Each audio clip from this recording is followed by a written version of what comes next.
Castro. And this is Hugh Douglas saying, welcome to Stars in the Air.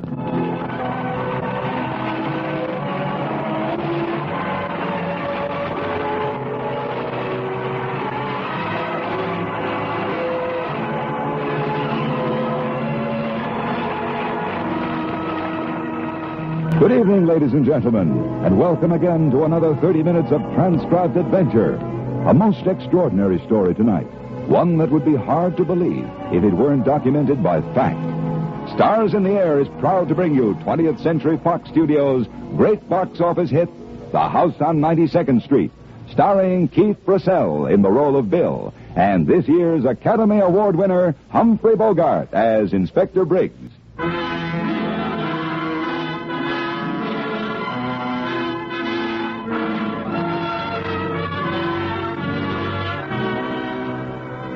In all the crowded secret files of the Federal Bureau of Investigation, no record is more amazing or spectacular than the case of Process 97. Now at last the story can be told. And here is the only man who can tell it, Inspector George A. Briggs of the FBI.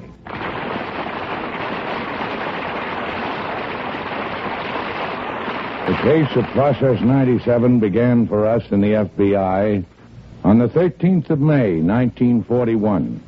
And strangely enough, it began with an accident.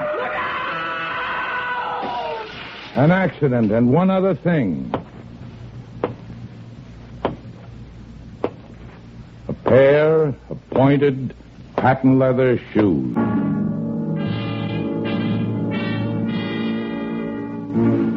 May 13th, 1941.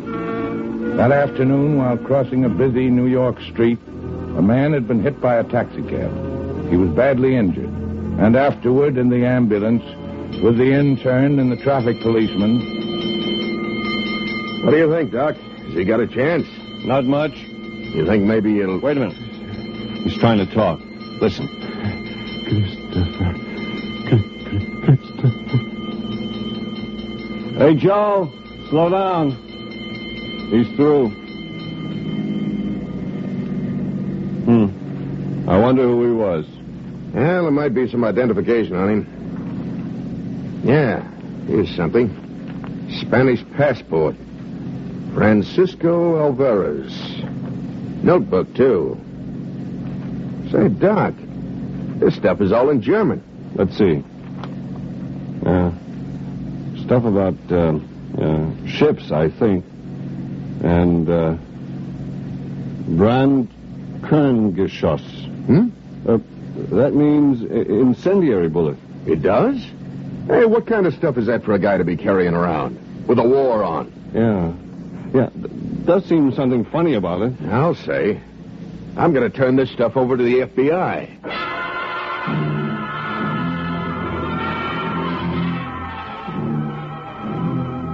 One look, and I knew this stuff was hot.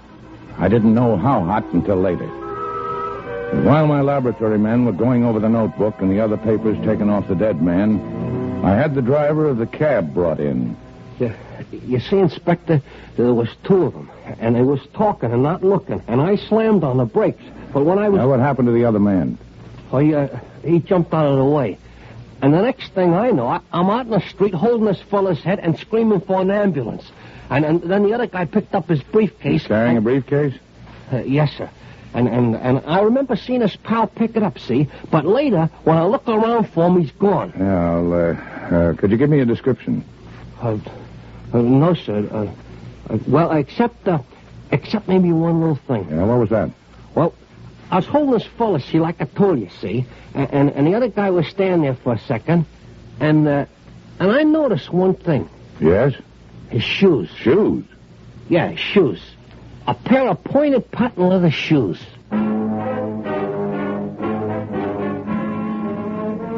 That stuff's come through the lab, Mr. Briggs. Get anything? The Spanish letter had a German message written in between the lines, in visible ink, in code. Cryptanalysis seen it? Yes, sir. They've broken it down. It says, Herr Christoph wird dich auf Prozess 97 konzentrieren. That translates, Mr. Christopher will concentrate on Process 97. Repeat that. Herr Christoph, Mr. Christopher, will concentrate on Process 97. Thanks, that's all. Yes, sir. Hello? Briggs speaking. Set up a conference with Army and Navy intelligence at once.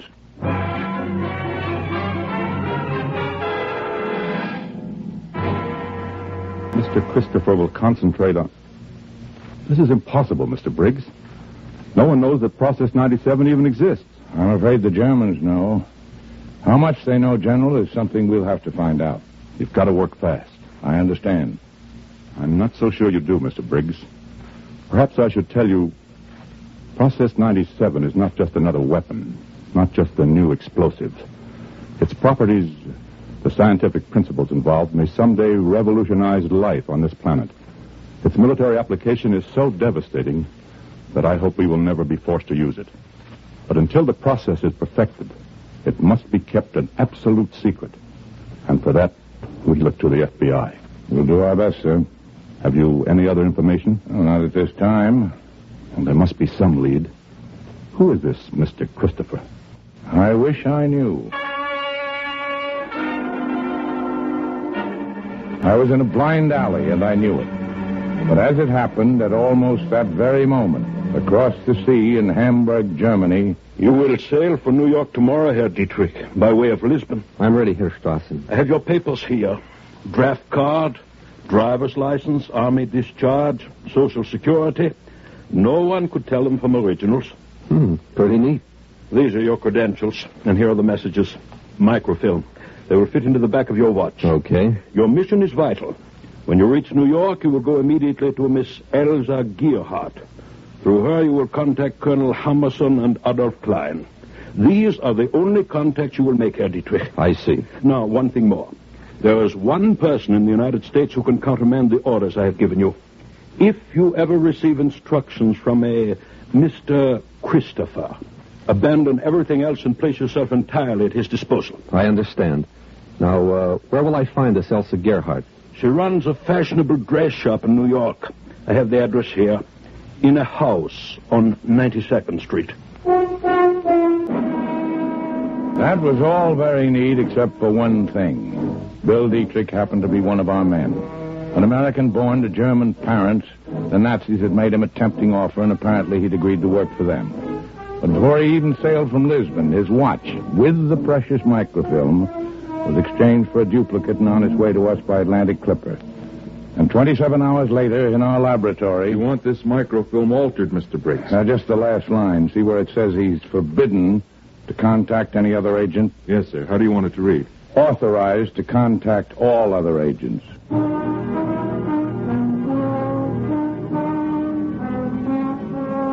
I smuggled Bill's watch back to him myself as he was coming through customs. And as it turned out, that wasn't any too soon. From the moment he left the pier, he was followed by a pair of pointed, patent leather shoes.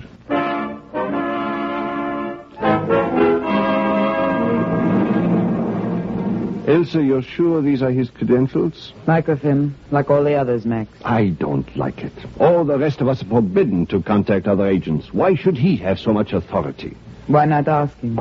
I'll call him in. Ah. All right, Mr. Dietrich.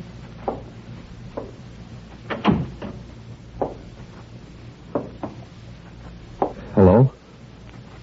This is Max Koberg, used to be with the Eisenwachtbund. Max has special duties. Yes, I know. Gestapo. I know about him. What do you know? The usual things. Yes? Well, what do we know about you? You've seen my credentials. Perhaps you'd like to tell us more. Where did you come from? Germany. Where in Germany? Hamburg, 26 Klockstockstrasse. Who sent you? Colonel Felix Strassen. When did you leave? 3 weeks ago. When did you arrive? Look, why do I have to answer all these questions? I showed you my credentials. Maybe you don't want to tell us when you got here. Well, Mr. Dietrich? It isn't that. It's just that Very well, we'll tell you. You left the pier at 10:50 this morning. You took a cab to the Martinique Hotel, 30th and Broad, checked in, stayed there until 12:30. You took a bus to Times Square, went into the Silver Doll at 46th Street, had a cup of coffee. You left at 1:17, went into the newsreel. You spent an hour in the theater, then you took a cab to 92nd and 5th, got out and walked the rest of the way over here. Well, looks like you know all about me. And we are going to keep on knowing.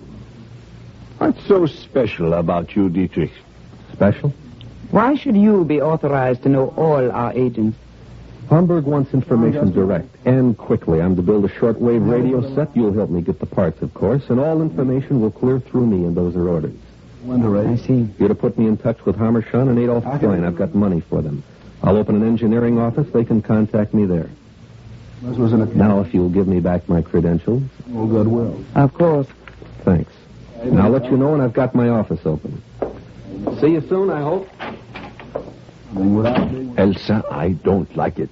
He knows too much. I don't care about his credentials. I'm going to check them, Max. I'm going to ask Hamburg for confirmation. How? By mail. To Brazil. That will take a little time, of course. But I'm willing to wait and be sure.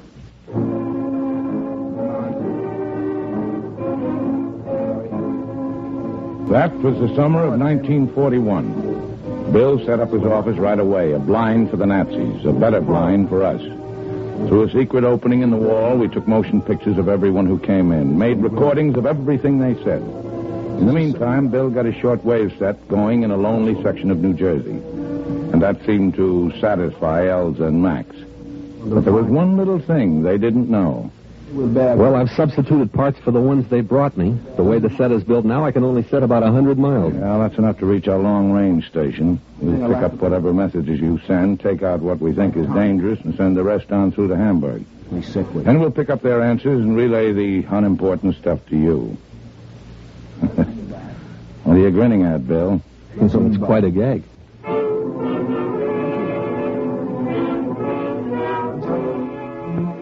Yes, quite a gag.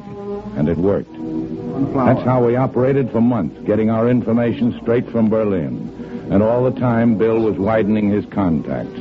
New people coming to his office constantly to be photographed and recorded. We were building up quite a special file. But still no hint about Process 97. Still no clue to Mr. Christopher. Then all of a sudden, things began to happen. Starting with Sunday, December 7th. Extra, Japanese attack Pearl Harbor. Extra, Hitler declares war. The FBI was prepared. We were ready to act. Your name is Hans Mueller? Yes. You're under arrest. Oh, Schlosser? Yes? You're wanted by the FBI. Charles Ludwig Pagel? Yes. The FBI wants to talk to you. Come along.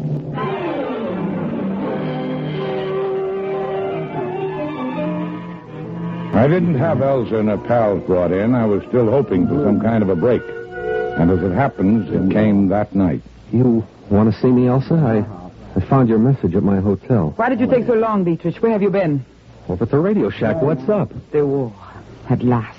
Now we will begin to teach these fools. Remember, please. I have an envelope here with some papers in it. You must get it to Hamburg as fast as you can make the transmission. All right, what is it? The most important job we have ever undertaken. If we hadn't done anything else in all the years we've been working here, the information in this envelope would be more than worth it. Now, Dietrich, it's up to you. Don't worry, I'll get it through. Cigarette? I don't smoke. My mistake. All right, let's have a look at those papers. You're to have them back here tomorrow night. Yeah, that's a tough order. I've got to put them all in code. That takes time. Orders are not to be questioned. Why can't I just burn them after I've finished? Radio messages are often garbled. This data will also be sent by mail.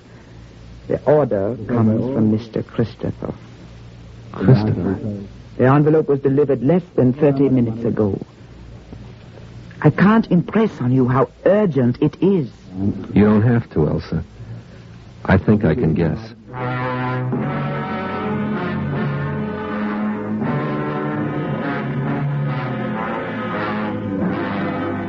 Bill, you're sure she mentioned Christopher? I'm positive. Could you tell anything from the stuff in the envelope? Well, they look like scientific formulas.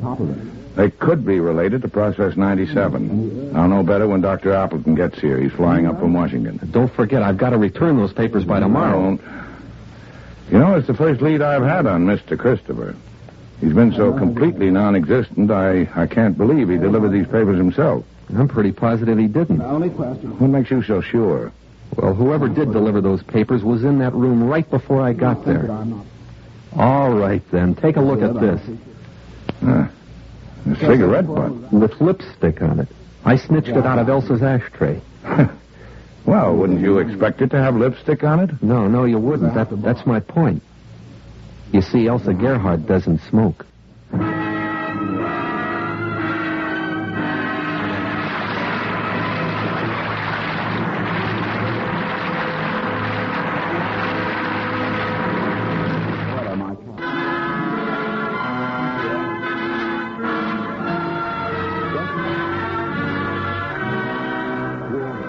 I had three things now. The papers Bill had just brought to me, the cigarette butt with the lipstick on it, and still, in the back of my mind, that pair of pointed patent leather shoes. Dr. Appleton arrived from Washington within the hour. For a long time, he studied the papers I handed him. When he looked up, his face was white with shock. Mr. Briggs, there's no doubt about it. These papers contain data on Process 97. Accurate? Appallingly. These are details of experiments we made barely 2 days ago. We had to work pretty fast. Dr. Appleton stayed with us most of that night, changing some of the figures, just enough to throw the Germans off the track. Then we retyped the whole thing with the same kind of machine that had been used originally, and Bill transmitted it and took the envelope back to Elsa. Dr. Appleton was completely upset. I don't understand it, Mr. Briggs. Most of the workers and technicians never leave the central laboratory area. We have our own laundry, movies, library, even a drugstore and a soda fountain. But some workers do leave? A few, but they undergo the most meticulous examination through a fluoroscope. I even have to go through it myself. Why, these clothes I'm wearing were handed to me by an armed guard. And still, those doubters got out. Mr. Briggs, do you have any hope of finding the man who's behind all this? We'll find him. Hello? Briggs talking. I want motion pictures made of every person who leaves the central laboratory of Process 97. Yeah, that's right. And one thing more. Be sure they don't know they're being photographed.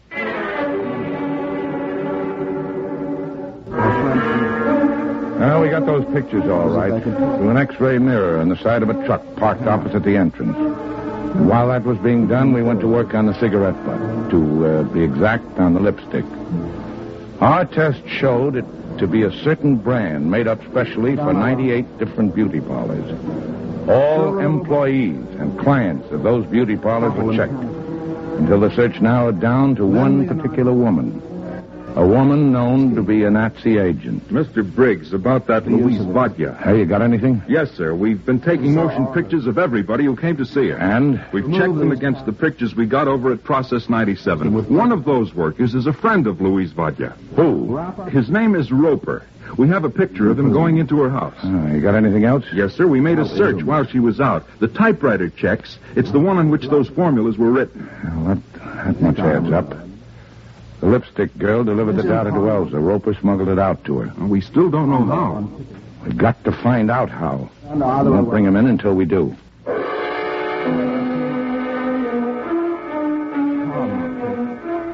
That's funny.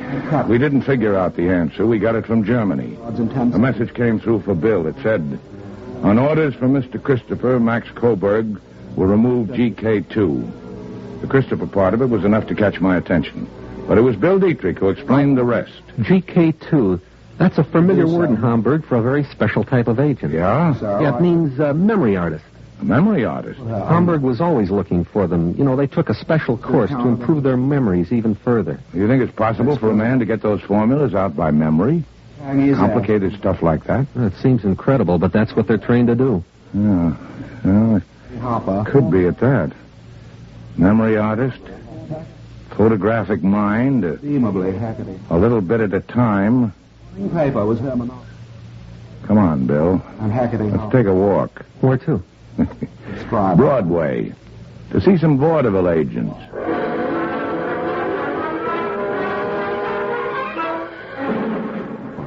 Yeah, I used to book that act, mister. A fellow named Roper. That's his picture you got.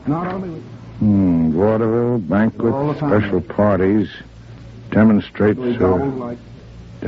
amazing feats of memory. That don't mean nothing. They always write their own billing. Yeah, what kind of feats? What was the angle? People would call out things from the audience. They ask for stuff from highbrow books. And sometimes he kept 14 games of chess going at the same time.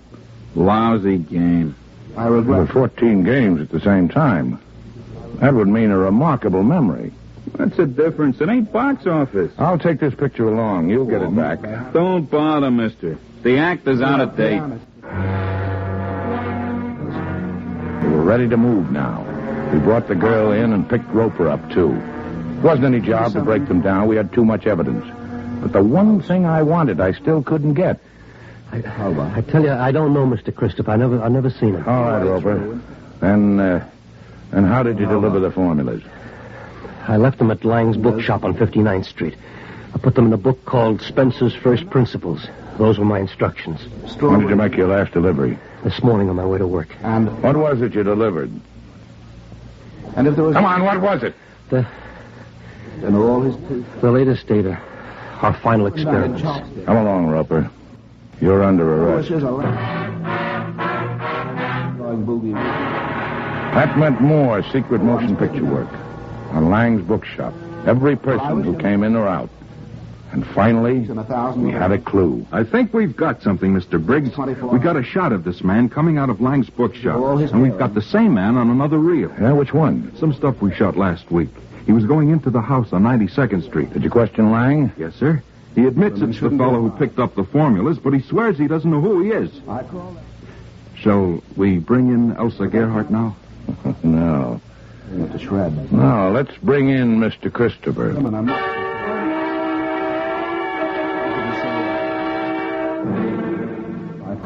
Max. What? Max. What's the matter, Elsa? The courier just brought a letter by way of Italy and Brazil. The confirmation on those credentials. Look, see what it says. He is forbidden to contact any other... Elsa, it says forbidden. Yes, quite different from the credentials he showed us. Where is he now? At the radio shack. Go out and get him, Max. I want to talk to him. Hello. Hello, that you, Mr. Briggs? Yes, sir, this is Julius. Yes, sir, fella just come and took Mr. Bill away. No, sir, nobody didn't pay no attention to me. I was fixing the fence near the radio shack. Yes, sir, I got a feeling you better hurry.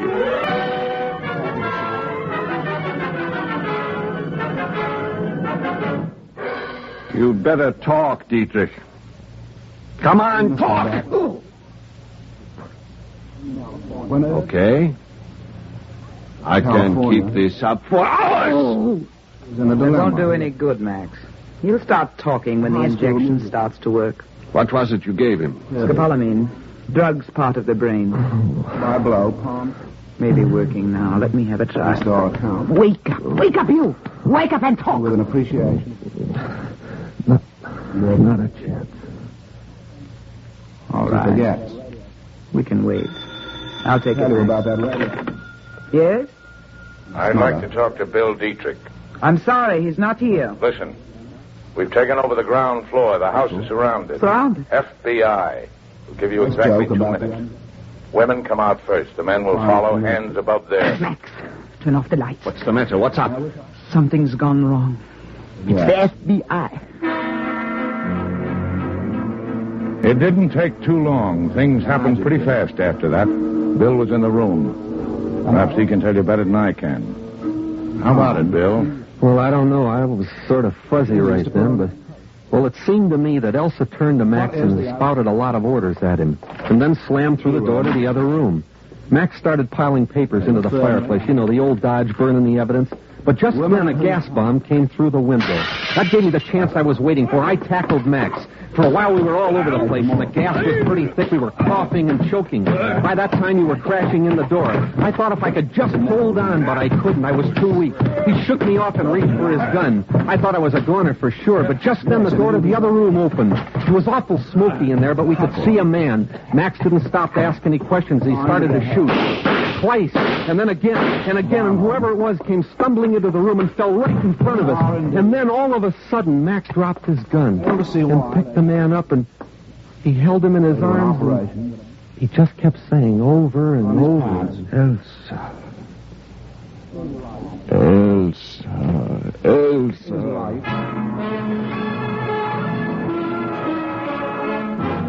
Well, I guess that's just about all, Mr. Briggs. The next second, you and your men were in the room, and Max was going out with his hands above his head. And you were looking down at Elsa and telling the others that... I guess Process 97 is safe for a while. There's your Mr. Christopher. Christopher? That's Elsa Gerhardt, isn't it? Sure. You must have made a quick change. You'll find her clothes in the other room, Bill. Yes, but you said it was Christopher. Don't you see what I see? Huh? Frustration. Look, a pair of pointed patent leather shoes.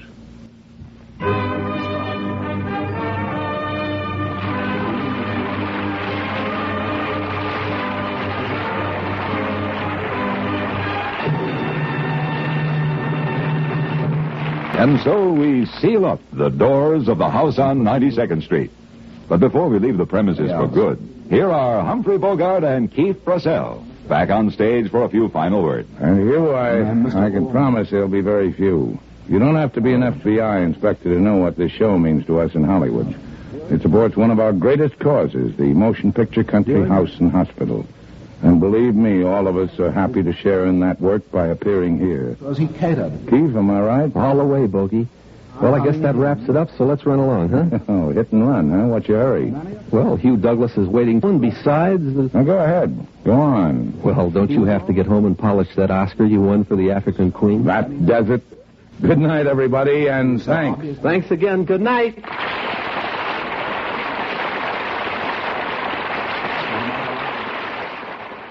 The House on 92nd Street was presented through the courtesy of 20th Century Fox. Also heard in our cast tonight were Lou Merrill, Bob Sweeney, Frank Nelson, Paul Dubov, Walter Wolfking, Shep Menken, and Herb Vigran. Stars in the Air is transcribed in Hollywood with music under the supervision of Alexander Courage. Our play was adapted and directed by Harry Cronman.